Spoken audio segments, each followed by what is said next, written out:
Ok, gente. Então, agora que vocês já seguiram o tutorial e conseguiram instalar o CodeBlocks, essa vai ser a tela que vocês vão ver, certo? Eu vou rodar aqui o nosso primeiro programa em C para a gente continuar com o assunto teórico da semana.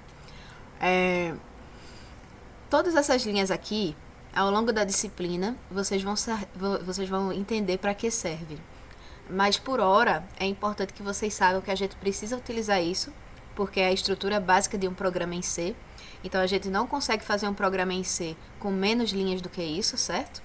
Mas eu queria que vocês focassem no que eu vou colocar aqui no miolo desse programa, que é o comando printf. O comando printf, ele serve para uma coisa muito básica em linguagem de programação, que é escrever uma mensagem na tela. Então sempre que a gente vai começar a aprender a programar, geralmente os primeiros programas que a gente faz são esses, de escrever mensagens na tela, né? Bem simples. E eu vou escrever a mensagem Olá Mundo, certo? Ok, agora que a gente tem o nosso primeiro programa escrito na linguagem C, vejam aqui que a gente tem um arquivo chamado main.c, né? Aquele tutorial também ensina como criar um projeto dentro do CodeBlocks, né? A gente tem que fazer aquele processo em 2 passos que eu falei anteriormente. Primeiro a gente tem que compilar o programa e depois a gente executa o programa. Aqui no CodeBlocks a gente pode fazer esse processo de 2 maneiras. Vocês podem apertar nesse botãozinho aqui, nessa engrenagem amarela, essa rodinha amarela, que vai fazer o processo de compilação. E uma vez que esse processo de compilação seja bem sucedido, vocês podem apertar no botãozinho verde, nesse triângulo aqui, que é o play, para executar a sua aplicação C. No entanto, né, para economizar aí um pouquinho de tempo, o CodeBlocks criou esse botão que já faz esses 2 processos de uma vez só. Então eu vou apertar esse botão e vocês vão ver o que vai acontecer. Deu um erro, porque faltou o ponto e vírgula. Né? O meu C está um pouco enferrujado. Eu estou acostumada a programar em Python que não requer ponto e vírgula, mas fica aí a lição, né? Provavelmente isso vai acontecer muitas vezes, que na linguagem C, sempre que você escrever um comando, esse comando tem que ser finalizado com um ponto e vírgula. Então vamos lá novamente. Compilou e executou. E aí, ó, eu vou mostrar para vocês o que foi que apareceu aqui na minha tela, que foi uma tela de terminal com o resultado da execução do programa da gente. A impressão da mensagem Olá Mundo. E é assim que a gente vai trabalhar a partir de agora, certo, pessoal? Então, uma vez que a gente alinhou as nossas expectativas e rodou o nosso primeiro programinha, eu vou continuar aqui com os nossos slides, certo? Para falar sobre alguns conceitos básicos essenciais que a gente vai utilizar nos nossos próximos exercícios. Então, como está escrito aqui, né? Abaixo segue a estrutura de um programa em C, uma estrutura básica, e o que a gente quer aprender, né, que é a instrução printf, é o comando de saída de dados e vai imprimir uma mensagem na tela. Essa mensagem, ela sempre tem que estar entre aspas duplas, o comando sempre vai finalizar com ponto e vírgula, e aqui ele está colocando um /n, contra /n, na verdade, né, dentro das aspas duplas, que é um código para o compilador C entender que no final dessa mensagem ele vai ter que pular uma linha, de forma que a próxima mensagem que eu for imprimir na tela vai ser na linha seguinte e não uma continuação da mesma linha. Tranquilo, pessoal? Bom, para imprimir informações com dados, é preciso utilizar símbolos especiais para indicar o tipo de dado que será representado. Como assim o tipo do dado? Bom, digamos que eu queira imprimir uma mensagem que tenha a idade de uma pessoa. Qual é o tipo de dado da idade de uma pessoa? É um número inteiro, né? Então não faz sentido eu representar a idade de uma pessoa em anos com um número real, por exemplo. Já se você for imprimir uma mensagem com informações sobre o salário de uma pessoa ou o preço de alguma mercadoria, aí sim vai fazer sentido utilizar um número real, porque você vai ter lá a parte fracionária do número. Também, se você precisar escrever o nome de uma pessoa ou uma letra, aí você já vai estar lidando com letras, né? Valores alfanuméricos, ou uma letra só, um caractere, ou várias letras, que é o que a gente chama de cadeia de caracteres ou string. Então guardem esse nome string, que a gente vai utilizar bastante ele ao longo da disciplina. Bom, para passar essas informações dentro das mensagens, você requer que você utilize esse símbolo especial. Né? Nessa tabelinha aqui ele especifica quais são os tipos de dados, quais são os códigos para cada tipo de dado. E aí, ao longo da disciplina, vocês já vão ter isso aí decorado na cabeça de vocês, certo? O porcentagem C é para imprimir um único caractere, ou seja, uma única letra. O porcentagem D é para imprimir um número inteiro em base decimal. O porcentagem LD é um número inteiro longo em base decimal. Qual a diferença entre o número inteiro e o número inteiro longo? O número inteiro longo, ele vai imprimir valores muito maiores, né? Então, se você vai precisar utilizar números de ordem de grandeza aí muito grandes, o ideal é que você use um inteiro longo. Senão, você pode usar um inteiro normal. Em seguida vem o porcentagem F e o porcentagem LF. O F, ele vem de floating point, que é ponto flutuante em português. O que é um número de ponto flutuante? É um número real, certo? Por que eles chamam de ponto flutuante? Porque no sistema numérico dos Estados Unidos, né, norte-americano, em vez da vírgula, para mostrar a parte fracionária do número, eles utilizam o ponto. E aí esse ponto ele pode flutuar de acordo com as operações que você está fazendo em cima daquele número. Por exemplo, se você multiplica por 10, se você divide por 10, né, esse ponto ele vai para a esquerda ou para a direita. Por isso que eles chamam de ponto flutuante, mas um número de ponto flutuante nada mais é do que um número real. E aí, seguindo a mesma lógica do inteiro, você pode ter o tipo de dado ponto flutuante ou ponto flutuante longo, né, que é o F e o LF. E por último, é o porcentagem S, que quer dizer que você quer imprimir uma cadeia de caracteres, uma cadeia de letras, ao invés de um único caractere. Ok, pessoal? Então, um exemplo de como a gente utiliza esse código especial aí, porcentagem, né? Esse programa, ele tem 2 comandos. O primeiro comando faz a mesma coisa que a gente fez no programa anterior, que é imprimir uma mensagem na tela. E o segundo também faz isso, mas de um jeito um pouquinho diferente. Ele vai colocar aqui, ó, ele tem porcentagem de anos, entre aspas, né, entre as aspas duplas. E depois ele coloca vírgula 42. O que é que esse comando quer dizer? Ele vai dizer para o compilador de C que ele vai pegar esse valor 42 e vai colocar esse valor onde o código está escrito. Ele vai fazer aí um casamento de padrão e vai colocar 42 no lugar do porcentagem D. E aí você deve estar se perguntando, por que essa complicação? Eu não consegui fazer a mesma coisa com esse programa anterior? Concordo, nesse caso é muito mais fácil fazer o primeiro programa do que o segundo programa. No entanto, mais para frente a gente vai ver por que a gente precisa aprender esses códigos, certo? Então, vocês têm aí, o importante de saber nesse programa é que tanto o comando de cima quanto o comando de baixo, eles são semanticamente equivalentes. Ou seja, apesar de serem escritos de formato diferente, a resposta do sistema ao ser executado é a mesma. Ok, gente? Mais um exemplo do uso dos especificadores. Tá aqui a mensagem inteira no printf. O valor da taxa Selic é de 0,065 e o /n para pular uma linha. E aqui, ó, o valor da taxa, porcentagem S, que indica que é uma cadeia de caracteres, é de porcentagem F, que indica que é um float point, um número real. E aí, ó, depois da vírgula, ele vai passar 2 valores que vão ser respectivamente encaixados onde seus especificadores estão aparecendo naquela mensagem. E aí a mensagem impressa vai ser o valor da taxa, porcentagem S, ele vai buscar o valor Selic e vai colocar aqui, é de 0,065. Então a mensagem de baixo vai ser a mesma mensagem de cima. Bom, então a gente aprendeu a imprimir mensagem e imprimir mensagem com especificadores de acordo com o tipo de informação que você quer colocar dentro da mensagem. A próxima coisa que a gente vai aprender são as operações matemáticas em C. Então, em C, a gente consegue realizar alguns tipos de operações matemáticas, né? Mais para frente a gente vai ver que dá para realizar quase todas, né?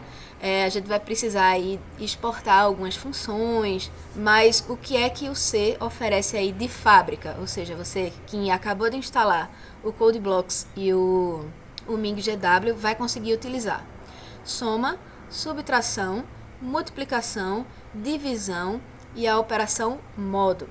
Vamos ver o que é essa operação módulo, ok? E aí, esse é um contexto em que é bastante útil utilizar os especificadores. Então, ó, os especificadores já estão começando a aparecer um pouquinho mais úteis, né? O que é que esse programinha faz? Novamente, aqui é a estrutura básica do programa, né? Dentro do método main, tem 5 comandos printf. O que é que o primeiro vai fazer? Ele vai imprimir na tela soma, porcentagem D. E o que é porcentagem D? É o que vai vir, ó, lá depois da vírgula. Depois da vírgula a gente vai ter uma soma de 1 com 2 com 3, que vai dar o total de 6. E aí vai imprimir na tela soma 6. A mesma coisa ele vai fazer para a subtração, né? Então é uma subtração de valores inteiros aqui, ó, 5 menos 3 vai dar 2. Ele vai imprimir subtração 2. Já aqui na multiplicação, ele está utilizando valores reais, né? O ponto flutuante. E aí, esse aqui é o operador de multiplicação, né? É o asterisco, o operador asterisco. E aí, ele vai multiplicar 5 por 7,5, que vai dar 37,5, e vai imprimir a mensagem na tela com esse valor. Aqui tem a divisão, né? 10 dividido por 2 vai dar 5, ele vai imprimir divisão 5, muita atenção, porque se você tentar fazer uma divisão por 0, vai levantar um erro, né? O seu programa vai dar erro porque não existe divisão por 0, né? Então, qualquer programa que você tentar fazer com uma divisão por 0 vai dar erro. Até se você testar aí a calculadora do seu celular e tentar dividir um número por 0, ele vai dar uma mensagem lá bem grande. Não é possível fazer divisão por 0. Então, é uma situação que vale a pena a gente ficar atento, né? Para não passar aí um quociente igual a 0. E por último, como eu falei, o operador módulo, o que é que ele vai fazer? Ele vai dar para a gente o resto de uma divisão inteira, né? Então, quando a gente aprendeu lá a fazer a divisão inteira no colégio, a gente tinha o quociente e o resto. O quociente a gente obtém através do operador divisão e o resto a gente obtém através da operação módulo. Então, 10 dividido por 2 vai me dar um quociente de 5 e um resto de 0. Então, ele vai imprimir 0 na tela. Ok, pessoal? Recomendo que vocês testem aí diferentes programinhas nesse mesmo estilo, para vocês verem como é que funcionam as operações matemáticas em C. E aqui a gente também vai fazer bastante exercício envolvendo isso, né? Operações matemáticas. Aí ele vai falar um pouquinho mais sobre o operador de divisão. Ele diz que em C, a divisão entre dois números inteiros irá retornar o valor inteiro da divisão. E que se você quiser obter o valor da divisão real, é preciso que pelo menos um dos números seja de ponto flutuante. Como é que a gente vê aí a diferença, né? Falando fica difícil de entender, é melhor utilizar um exemplo. Bom, o primeiro comando aqui é divisão com inteiros, e aí, ó, porcentagem D. E aqui ele está dividindo 23 por 10. 23 por 10 na divisão inteira vai dar 2, com o resto 3, concordam? Então, aí ele vai imprimir divisão com inteiros, está usando o especificador aqui, porcentagem D, que se relaciona com inteiros, e aí o resultado, ó, vai ser 2. Divisão, porcentagem F, aí sim eu estou falando de número real. Aí ele vai fazer a divisão real, 7 dividido por 2 vai dar 3,5. E aí a mensagem impressa na tela vai ter o 3,5, ok, pessoal? Então aí, se vocês quiserem fazer uma divisão, lembrem-se de utilizar o especificador porcentagem F ou porcentagem LF, porque aí você garante que vai ter o resultado da divisão real, ok? Outra coisa que é muito, muito importante na hora de realizar operações matemáticas é a questão de precedência de operadores. Do mesmo jeito que na matemática tradicional existem operadores que são resolvidos antes, ou seja, possuem uma precedência maior em relação a outros, na linguagem de C vai ser a mesma coisa, né? Então, vocês têm que prestar atenção que na divisão e a multiplicação sempre vão ter uma prioridade, ou seja, uma precedência maior em relação à adição e à subtração. Por exemplo, aqui eu vou imprimir um inteiro, que vai ser o resultado dessa expressão matemática aqui. Como o operador de divisão ele possui prioridade em relação à de adição, primeiro eu vou resolver essa continha aqui, para depois somar com 2.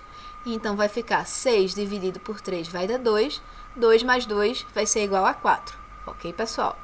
Mesma coisa aqui, ó. 3 vezes 5 vai ser resolvido primeiro, vai dar 15. E aí sim eu vou fazer 15 com 2, 17. 17 com 4, 21. E aí, por último, agora sim, ó. Aqui eu tenho dois operadores que têm o mesmo nível de precedência, né? Então, aí eu vou resolver pelo que aparece primeiro. Vou fazer 4 dividido por 2, vai dar 2. 3 vezes 2 vai dar 6. Então, vai ficar 2 mais 6, 7. 3 vezes 2, 6. 6 com 2, 8. Mais 1, 9. Né? E aí, a gente vai ter o resultado 9 impresso na tela. Então, é sempre importante quando você tem uma operação matemática desse tipo no seu programa, testar. Porque pode ser que você tenha feito algum erro com a precedência dos operadores. Então, apesar do programa ser sintaticamente válido e compilar, né, passar pelo processo de compilação, ele não vai calcular certo o que você queria. E aí, né, do mesmo jeito que na matemática tradicional, em C, para dar prioridade para alguma operação, você faz uso dos parênteses. Né? Então, quando você quer que a soma seja realizada antes da divisão ou da multiplicação, você coloca lá os parênteses. E outro fator importante, eu já tinha mencionado isso, é que as operações no computador são feitas da esquerda para a direita. Então, quando você tem operadores de mesma precedência, eles vão pelo que aparecer primeiro, né, da esquerda para a direita. Aí aqui, ó, tenho 3 mais 6 entre parênteses, vai ser resolvido primeiro, vai dar 9, que dividido por 3 vai dar 3. Aqui, ó, tenho duas somas que vão ser resolvidas antes da multiplicação, porque foi utilizado os parênteses. Então, 2 mais 3, 5. 5 mais 4, 9. Vai ficar 5 vezes 9, 45. E aqui, ó, aí você, né, a criatividade para criar as operações matemáticas, o céu é o limite, né? Você vai criando cada vez mais complexas e aí vai testando as suas habilidades na precedência. Ok, pessoal? Ok, então a gente falou de imprimir mensagem na tela, falou de especificação dos tipos de dados, e operações matemáticas, precedência de operadores, e agora a gente vai falar sobre variáveis. Gente, assunto extremamente importante, muita calma nessa hora. Vocês têm que entender o que é uma variável. Se vocês passarem desse vídeo aqui sem entender o que é uma variável ou sem tirar dúvida, não vai dar certo, certo? Porque variável é uma coisa que todo programa tem e a gente utiliza o tempo todo, certo? Então vamos lá, tentar explicar para vocês da forma mais simples possível o que é uma variável. Então, em computação, o conceito de variável caracteriza-se por ser uma região de memória previamente identificada por um rótulo que possui a capacidade de armazenar certo valor, seja este numérico, alfabético, alfanumérico ou lógico. Ou seja, lembra quando a gente falou da arquitetura de computadores lá na semana passada? Que a gente tem periférico de entrada, periférico de saída, e no meio a gente vai ter a unidade de processamento e a unidade de memória. Quando a gente fala em variável, a gente fala de informação que vai ser alocada, guardada, armazenada nessa unidade de memória. Então, como é que funciona isso? Vamos imaginar que a memória do computador é, como essa figura mostra aqui, né, uma rede de quadradinhos, de caixinhas, digamos assim. E aí você pode guardar valores dentro dessas caixinhas. E aí, no momento que você guarda um valor dentro de uma caixinha dessa, você pode colocar uma etiqueta com o nome dessa caixinha, para você se lembrar depois onde foi que você guardou aquele valor. Então, é basicamente isso. O que é essa etiqueta? A gente chama de identificador de variável. E a variável é uma caixinha da memória do computador que vai ter um identificador, né, ou seja, um nome e um valor. Certo? E aí você pode ter variáveis de diferentes tipos, de acordo com o tipo da informação que você quer guardar dentro dela. Ele pode ser um número inteiro, um número real, pode ser uma letra, pode ser uma cadeia de letras, ou pode ser lógico. O que é isso? Um valor lógico. A gente vai ver mais pra frente, mas tem todos esses tipos aqui. Então, nos programas, a gente vai precisar ler dados de algum lugar e guardar na memória do computador. A gente faz isso através de variáveis. Então, vamos falar um pouquinho sobre os tipos básicos de dados. Esses tipos básicos, eles vêm, digamos assim, nativos em C, vêm de fábrica. Então, a versão que vocês baixaram aí do compilador, vocês já vão poder usar esses tipos de dados. C, ela é uma linguagem estaticamente tipada. O que isso quer dizer? Isso quer dizer que no momento em que você resolve guardar uma informação dentro de uma caixinha, ou seja, na hora que você resolve criar uma variável, você tem que explicitamente dizer qual é o tipo dessa variável. E quais são esses tipos? Para indicar o tipo de valor que é armazenado na memória, a linguagem C utiliza os tipos básicos de dados abaixo. Tem o tipo char, que é equivalente a uma única letra, certo? Tanto é que ela ocupa somente 1 byte na memória do computador. Isso aqui é um pouco irrelevante, certo? É bom a gente ter noção de quanto espaço as nossas variáveis vão estar ocupando na memória do computador, mas o mais importante da gente saber, né, quais são os tipos e quais são as escalas desses tipos. Como assim? Por exemplo, o int é o número inteiro. Ele ocupa 2 bytes na memória do computador e ele é capaz de representar números nessa escala aqui, certo? Então, desde menos 32.768 até 32.767. Se você quiser representar números de valores maiores que 32.767, aí você vai ter que usar o long, que é o inteiro longo, né? Ele vai ocupar o dobro da memória do computador que um inteiro normal ocupa. E aí, em compensação, ele vai conseguir armazenar muito mais informação. E aí, do mesmo jeito que você vai ter 2 tipos para números inteiros, você vai ter os 2 tipos para os números de ponto flutuante, ou os números reais, né? O float, que já dá para você armazenar aí números bastante grandes, e o double, que é o dobro daquilo. Então, aí, esses nomezinhos aqui, toda vez que você for criar uma variável, você vai ter que usar obrigatoriamente um desses nomes, porque você tem que dizer qual é o tipo daquela variável no momento que você está criando ela.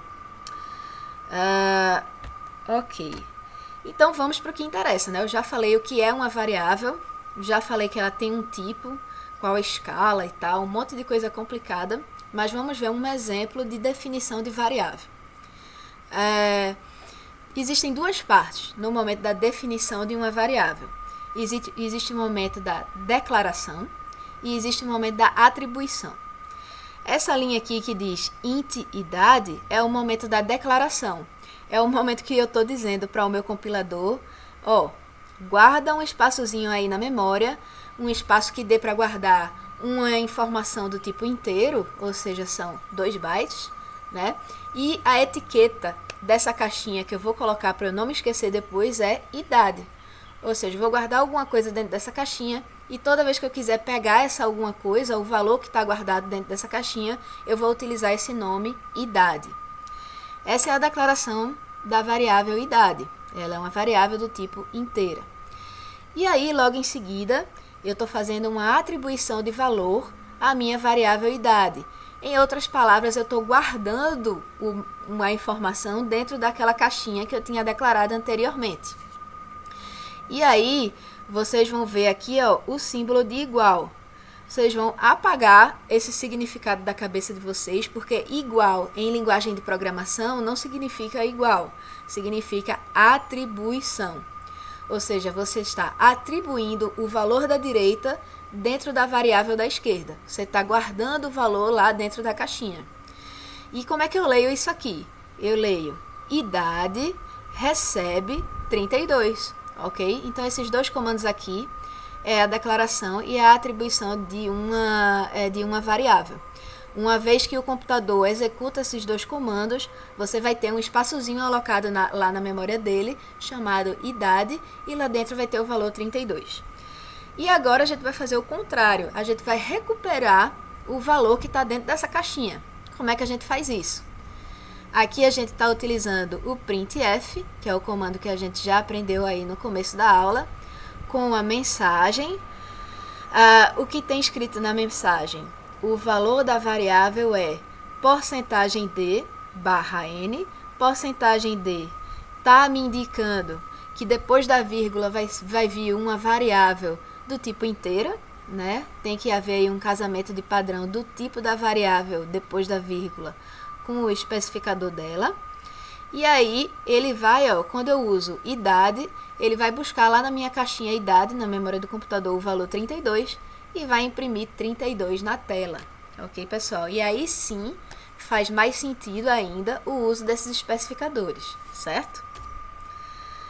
Ok, a gente viu aí um exemplo de uma definição de variável. Vamos ver mais e mais e mais, porque praticamente todos os programas têm definição de variáveis. Um ou outro não precisa, mas a grande maioria tem. E aí eu falei da etiqueta, né, do nome da variável, ou identificador. Quando você vai criar o identificador de uma variável, existem algumas regras a serem seguidas, que são essas aqui nesse slide. Então, por exemplo, quando você vai criar o nome de uma variável, ele não pode iniciar, para nomear uma variável, iniciar com letra. Na verdade, esse slide está errado, né? Você pode iniciar com letra, você não pode iniciar com letra, com números, certo? Então, apaguem aí o slide e coloquem aí, iniciar com número, ok? Então, perdão. É obrigatório iniciar com letra, né? Eu que li errado. Então, você não pode iniciar com números. Então, você tem que iniciar com letras. Isso é uma regra. Se você não seguir, o compilador vai dar erro. Segundo, não possuir caracteres especiais. Então, exclamação, arroba, aqui a cerquilha, a porcentagem, não vai funcionar. Acentos também não vai funcionar. Espaços, não pode ter espaço, certo? Se você quiser criar o nome de uma variável que sejam dois nomes, por exemplo, cor casa, cor bola, pode ser o nome de uma variável, cor bola. Aí você tem que colocar cor ou cor bola colado, ou você pode colocar cor underline bola, que aí funciona. O que não pode é você colocar as duas palavras com um espaço, certo? Com white space. E também, por último, mas não menos importante, não pode ser uma palavra reservada da linguagem C. O que é uma palavra reservada? É aquelas palavras que já são utilizadas pela linguagem C, como, por exemplo, o comando printf que a gente acabou de aprender. Se a gente tentar declarar uma variável chamada printf, vai dar erro, porque printf já é o nome de um comando da linguagem C e, portanto, é uma palavra reservada. E aí, apesar de não ser regra, é uma convenção não iniciar variáveis com letras maiúsculas. Então, vai funcionar se você criar suas variáveis iniciando com letra maiúscula, vai funcionar. Mas não é visto com bons olhos, não é uma boa prática.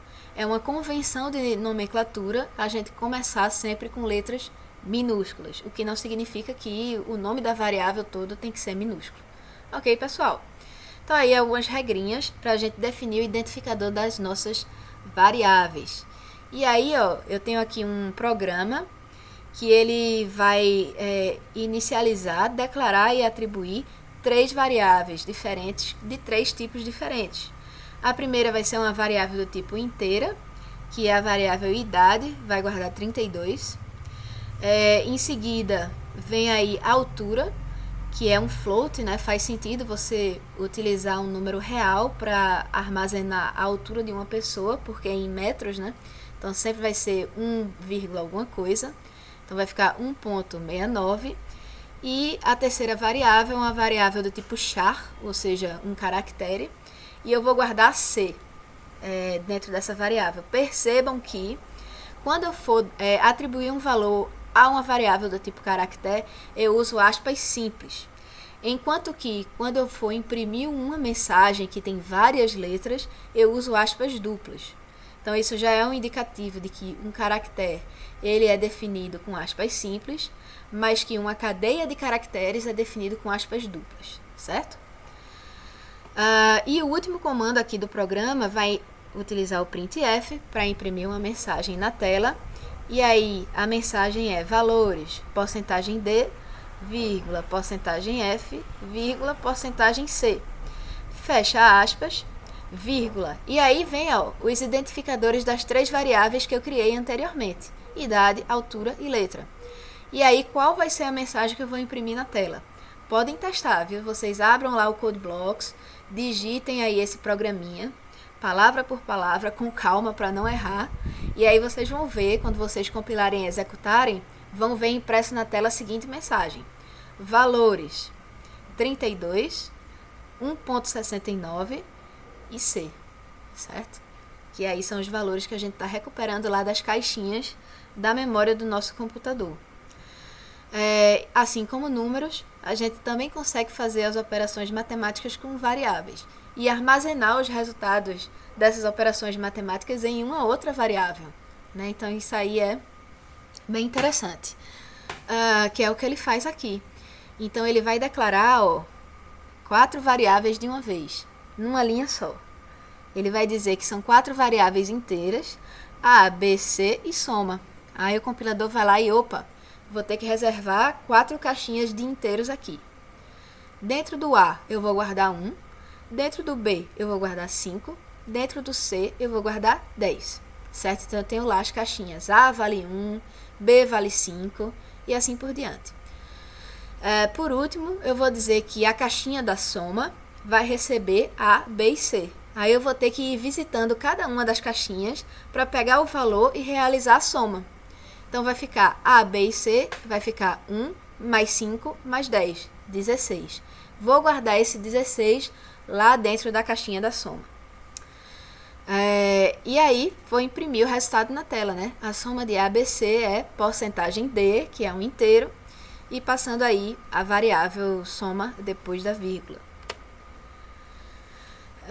Outro exemplo de operações de matemáticas com variáveis é que eu estou passando aqui, depois da vírgula, os operadores, que é parecido com o que eu mostrei antes, mas em vez de estar passando os valores diretamente aqui, eu estou guardando os valores em variáveis, e aí eu estou evocando as variáveis aqui.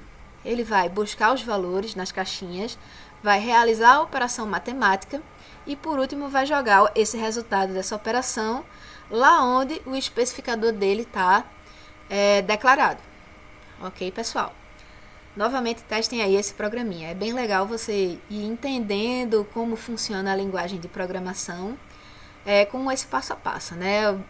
Fazendo e observando, fazendo e observando. Vocês ganham aí segurança e de que vocês sabem o que estão fazendo. Olha, outra coisa interessante que eu vou fazer aqui.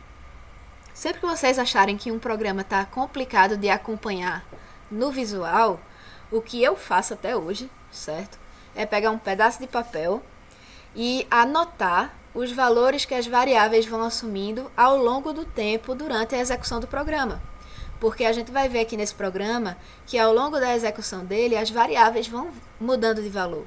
E a gente pode fazer isso, né? A gente pode atribuir valores diferentes no momento que a gente quiser dentro do programa, dado que a gente declarou inicialmente essa variável. E é o que vai acontecer aqui. Então fica a dica, né? Se vocês acharem que o programa está difícil de entender, pega um pedaço de papel e escreve os nomezinhos. Eu sempre faço isso no quadro. Infelizmente, como eu não estou com um quadro aqui, não dá para mostrar para vocês, mas estou passando essa dica aqui, né? Então vamos executar esse programa aqui linha por linha para a gente entender o que é que ele faz. Só um momento. Verificar aqui quanto tempo eu tenho de gravação. Ok. Criei aqui duas variáveis, dívida e compra. Tanto dívida quanto compra são variáveis do tipo inteira. Então vamos lá. Em dívida eu guardei 0. Aí anota no papelzinho, dívida vale 0. Compra eu guardei 100. Então compra vale 100. E aqui eu estou fazendo uma atribuição e uma operação matemática. Como é que vai funcionar isso? Primeiro eu resolvo o que está do lado direito. Eu vou fazer dívida mais compra, com os valores que tem nas minhas variáveis atualmente. Que dívida é 0 e compra é 100. 0 mais 100 vai dar 100, e aí eu vou guardar esse 100 em dívida. Então, dívida que valia 0, agora vale 100. Ok? Até aí. E por aí continuo. Agora compra vale 200. Aí, ó, atualizou o valor de dívida, que é 100, e compra, que é 200. E vou fazer o mesmo comando embaixo. Dívida, recebe, dívida mais compra. Dívida é 100 e compra é 200. 100 mais 200 vai dar 300. Guardei o valor lá em dívida. Dívida agora vale 300 e compra vale 200. E aqui, ó, eu estou mudando o valor de compra novamente, 300. Aí eu vou ficar com 300 em dívida e 300 em compra. E aqui, ó, eu vou somar as duas, que vai me dar 600, e vou guardar 600 dentro de dívida. Então, percebam aí que é uma coisa dinâmica. Eu posso ir mudando o valor dentro das minhas variáveis, e é uma coisa super comum de acontecer. E aí, por fim, eu vou imprimir na tela o resultado final de dívida, que é 600. Então, ele vai imprimir essa mensagem na tela. Ok, pessoal. Vou interromper esse vídeo por aqui. Os próximos vídeos eu vou estar realizando aí esses 2 exercícios. E aí ainda tem uma partezinha teórica que a gente vai ver nessa semana. Ok, pessoal? Então, deem um play no próximo vídeo e a gente se encontra lá.